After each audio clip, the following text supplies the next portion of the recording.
when people talk about Jio, and we said Jio took India from number 158 in the world to number 1 in the world in 8 years. We, as a single company, didn't know anything about this domain, right? But today, we are the largest data company in the world, right? Yeah. Our volumes are equivalent to AT&T, T-Mobile, and Verizon combined. Yeah. So,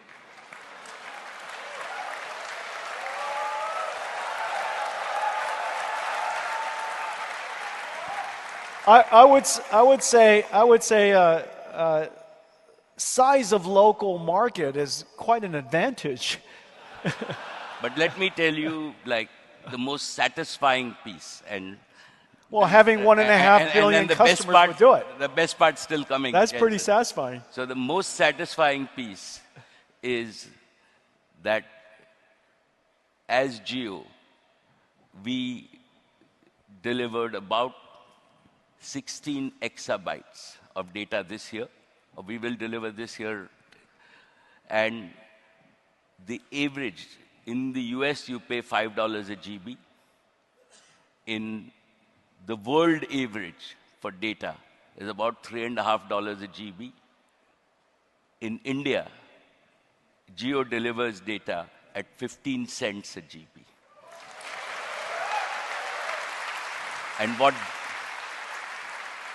what that means is... Do you encourage your customers to use their phones? We do. And what really that means, Jensen, is a perpetual value. Yeah. Right?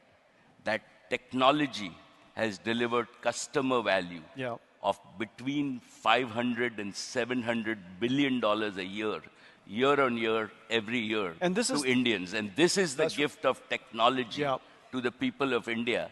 And this is what you described as intelligence, we can do to actually bring prosperity to all the people and bring equality to the world. And that is the opportunity, why I described this. And this is the reason that India will be one of the biggest intelligence markets.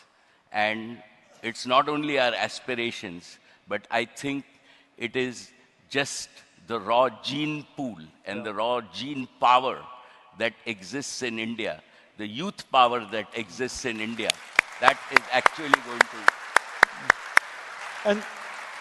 drive intelligence, and hopefully once we drive intelligence for our domestic market, right? We will use intelligent services beyond software to integrate with the rest of the world. That's right. And Indians now will not only export CEOs to the world's largest companies, but hundreds of millions of Indians. Right?